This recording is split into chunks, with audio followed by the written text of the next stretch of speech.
और दीदी आज कैसे आना हुआ आपका? बस क्या बताऊँ यार, अंशु ने तो मुझे बहुत परेशान कर रखा है। अरे बहन क्या हो गया, सब ठीक तो है ना?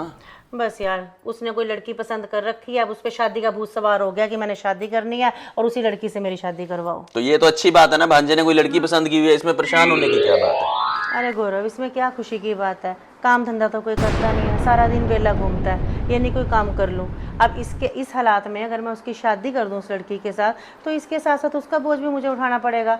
मैं तो दोनों तरफ फंस गई, कैसे शादी करूँ उसकी, बता तो। अरे बात तेरी बिल्कुल ठीक है। मैंने भी ना कितनी बार ये ऑब्जर्व किया अंशु को कि सारा दिन इधर उधर घूमता रहता है, काम ये कुछ नहीं करता है, लड़का ना हाथ से निकलता जा रहा है। तो एक काम कर, इसको बुला, मैं अभी बात करता हूँ। ठीक कह रहे हो आप, बुलाओ दीदी उसको एक बार, ये यार बात करते हैं। ऐसे थोड़ा ना यार काम वो चलेगा। तो है ही, बुलाओ दीदी उसको। ठीक कह रहे हो तुम दोनों, मैं भी फोन करके बुलाती हूँ, जरा बात तो करो उससे, उसके मन में है क्या। अंशु बेटा, मामा मामी बुला रहे हैं, जरा घर आ जा यहाँ पे। ठीक है।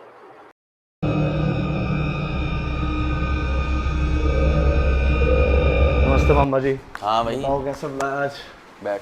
अंशु मैंने तेरे को इसलिए बुलाया है, तेरी मम्मी ना काफ़ी परेशान है। मेरी बात सुन, मैं बात तेरी समझ गया कि तू शादी को लेके थोड़ा हो रखा है पॉजेसिव ज़्यादा, उस चक्कर में कि तेरी गर्लफ्रेंड है, अगर तूने उससे शादी ना की तो कहीं और हो जाएगा।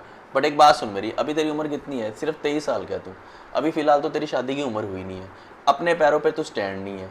कल को अगर तेरी शादी कर देते हैं तो खुद क्या खाएगा और उस लड़की को क्या खिलाएगा? पहले अच्छे से अपने पैरों पे स्टैंड हो जा, उसके बाद शादी करियो। यार तेरे को बात ये समझनी चाहिए।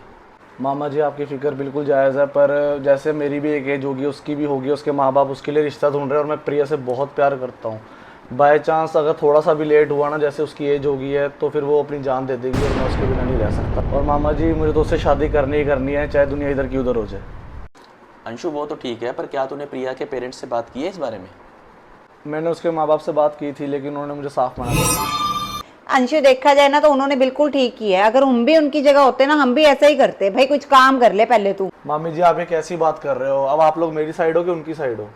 अंशु मेरी बात सुन, इसमें बुरा मानने की जरूरत नहीं है, ना हम तेरी तरफ हैं ना हम उनकी तरफ हैं, हम बिल्कुल सही बात की तरफ हैं। एक मुझे बात बता, एक माँ बाप अपनी लड़की की शादी ऐसे लड़के के साथ क्यों करेंगे जो अभी तक 23 साल का हो चुका है और उसने अभी तक जिंदगी में कुछ किया नहीं है, अपनी माँ के ऊपर डिपेंड है। कल को तेरी शादी करेंगे तो तू तो अपनी माँ के ऊपर डिपेंड है, या वो लड़की भी आके तेरी माँ के ऊपर डिपेंड हो जाएगी। इससे किसका नुकसान है? इसमें सिर्फ तेरा और उस लड़की का ही नुकसान है। इससे तुम लाइफ में कभी सेटल नहीं हो पाओगे। तो इसीलिए मैं कहता हूँ कि पहले अपने पैरों पे खड़ा हो, उसके बाद शादी भी हो जाएगी। लेकिन मामा जी जितने में मैं सेटल होऊंगा उतने में उसके घर वाले उसकी शादी कहीं और कर देंगे और फिर मेरे सेटल होने का क्या ही मतलब रह जाएगा? अगर उसकी शादी कहीं और हो ही गई फिर मेरे जीने का क्या ही मतलब रह जाएगा? देखो गौरव क्या बकवास कर रहा है ये। उस लड़की से मिले हुए कुछ महीने नहीं हुए इसको और उसकी जिंदगी बन गई है वो। मेरी बात सुन ले, आज वो लड़की तेरे लिए तेरी जिंदगी बन गई है, और जिस माँ ने तुझे 23 साल तक कष्ट उठा के पाला पोसा, उसके प्यार की कोई कीमत नहीं है तेरे लिए। उस लड़की का ना बाद में हक है तेरे ऊपर, पहले तेरी माँ का हक है तेरे ऊपर। इस बात को याद रखियो। और अगर मैं तेरे मामा होने के नाते ना तुझे समझा रहा हूँ कि पहले अपने पैरों पर खड़ा हो जा फिर शादी करियो, ये बातें ना तुझे आज समझ नहीं आ रही ना, लेकिन जब टाइम निकल जाएगा ना फिर तुझे ये बातें समझ आएगी। बिल्कुल ठीक कह रहे हो आप, इसको अभी समझ नहीं आ रही ये बात। हद कर दी है तूने। नहीं मामा जी मैं इतना इंतजार तो नहीं कर सकता, मुझे शादी तो प्रिया से ही करनी है, फिर दुनिया इधर की उधर हो जाए। और इस टॉपिक बस मैं अब और बात नहीं कर सकता। ऐसा अंशु, मैंने जितना तुझे समझाना था ना, मैंने और तेरी मामी ने समझा दिया। तेरा जो दिल आता ना कर, जो मर्जी कर। ना एक मिनट रुक जा, मैं दीदी से बात कर। मीनू मेरी बात सुन, अभी अंशु पे तो ना कोई असर हो नहीं रहा है, इसके सिर पे तो प्यार का जुनून सवार है।